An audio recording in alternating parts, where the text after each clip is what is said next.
அண்ணா, இந்த நாடகத்துல என்ன மட்டும் ஏன்னா வெள்ளியாக்கிட்டீங்க?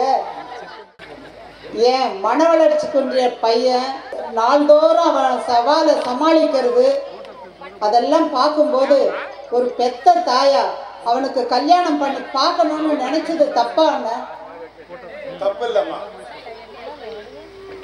மன வளர்ச்சியும் உடல் வளர்ச்சியும் குன்றிய குழந்தைகளை, மாற்றுத்திறனாளிகளை, அந்த சவால்களை சந்திக்கிற குழந்தைகளை பெற்றெடுத்து வளர்த்துக்கிட்டு இருக்கிற இந்த தாய்மார்களுக்கு என்னுடைய அன்பான